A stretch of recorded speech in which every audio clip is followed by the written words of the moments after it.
নমস্কার বন্ধুরা, আশা করছি আপনারা সবাই ভালো আছেন। আমিও ভালো আছি। আপনাদের রূপসী কিচেন অ্যান্ড ডেইলি ব্লগে স্বাগত।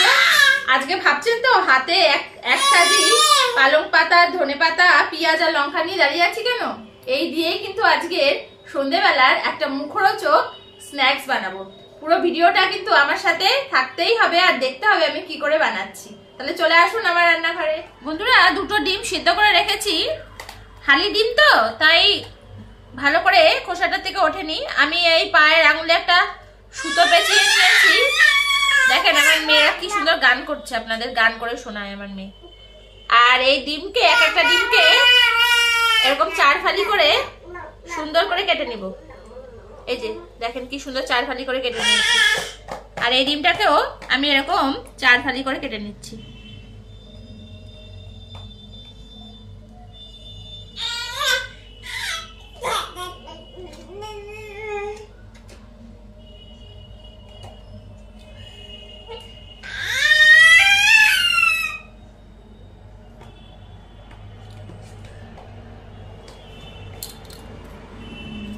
কাটা ডিমগুলোতে আমি ওপর দিয়ে একটু লবণ দিয়ে দিচ্ছি, অল্প করে দেব। আর একটু ঝাল লঙ্কার গুঁড়ি ভালো করে দিয়ে দিচ্ছি সবটার উপরে, দিয়ে এটাকে এরকম মাখিয়ে রেখে দিচ্ছি। এরকম থাক। আমি এবার পেঁয়াজ কেটে নিই। পেঁয়াজ আর সবজি যেগুলো লাগবে আমি সব এবার কেটে নিচ্ছি। পালং শাকগুলো ভালো করে ধুয়ে পরিষ্কার করে নিয়েছি। এবার ঝিরিঝিরি করে একদম কুচিয়ে নিচ্ছি। আমি পালং শাকটা কুচিয়ে নিয়েছি। এবার ধনে পাতাটা মিহি করে একদম কুচিয়ে নিচ্ছি।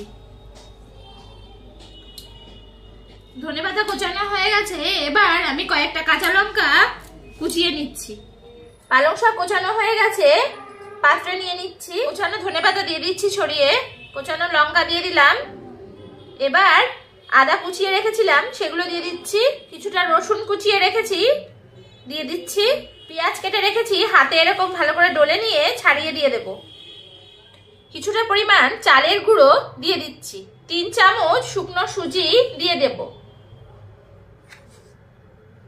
অল্প করে বেসন দিয়ে দিচ্ছি। স্বাদ মতো লবণ দিয়ে দিচ্ছি। অল্প করে হলুদ দেব। ছোট 1 চামচি ধনের গুঁড়ো দিয়ে দিলাম। 1 চামচি জিরের গুঁড়ো দিয়ে দিলাম। মিডিয়াম 1 চামচি শুকনো লঙ্কার গুঁড়ো দিয়ে দিচ্ছি। অল্প করে কিছুটা জোয়ান দেব। অল্প করে সামান্য গরম মশলার গুঁড়ো দিয়ে দেব। একটা ডিম ফাটিয়ে নিচ্ছি। এই ডিমটা দিয়েই আমি এই উপকরণটাকে সুন্দর করে মেখে নিব। সব উপকরণগুলোকে আমি একসাথে ভালো করে হাত দিয়ে সুন্দর করে চটকে মেখে নিচ্ছি। উপকরণগুলোকে সুন্দর করে মেখে নিয়েছি। এবার আলু সেদ্ধ করে রেখেছি, সেই আলু সেদ্ধগুলোকে হাত দিয়ে এরকম চটকে ভালো করে এর মধ্যে দিয়ে দেব। দিয়ে সুন্দর করে মেখে নেব। আমি হাতের তালুতে এই উপকরণটা রেখে নিয়েছি। এবার মাঝখানে যে ডিমটা শুকনো লঙ্কার গুঁড়ো দিয়ে মেখে রেখেছিলাম সেটাকে দিয়ে এরকম একটা ভেজিটেবিলের মতো বা ডিমের মতো এরকম একটা শেপ দিয়ে দেব। এইভাবে সবকটা করে নেব। আমি সবকটা ডিমের আকারে তৈরি করে নিয়েছি। এবার কড়াইতে তেল চাপিয়ে দিয়েছি। তেল আমার এখনো গরম হয়নি, গরম হলে আমি এগুলো ভেজে নেব। কড়াইতে তেল গরম হয়ে গেছে। আমি সাদা তেল দিয়েছি। গ্যাসের ফ্লেমটাকে মিডিয়ামে দিয়ে দিলাম। এবার একটা একটা করে এই ডিমের এগুলো কড়াইতে দিয়ে দিচ্ছি, সুন্দর করে ভেজে নেব।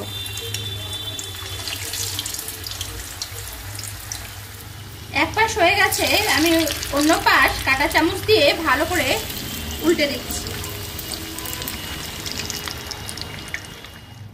বন্ধুরা, আমি সবকটা সুন্দর করে ভেজে নিয়েছি। এই পালং শাক আর আলুর সুন্দর একটা স্ন্যাক্স আপনারা বাড়িতে বানিয়ে খাবেন। আর দেখুন কি মুচমুচে হয়েছে।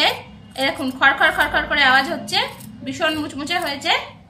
একটা মাঝখান দিয়ে আজকে ভেঙেই দেখাচ্ছি হাত দিয়ে। দেখুন এই যে ডিম দিয়েছিলাম, গরম খুব, ডিমের পুরটা দেয়া আছে আর সবজির পুর দেয়া আছে। এবার আমি খেয়ে দেখি কেমন হয়েছে।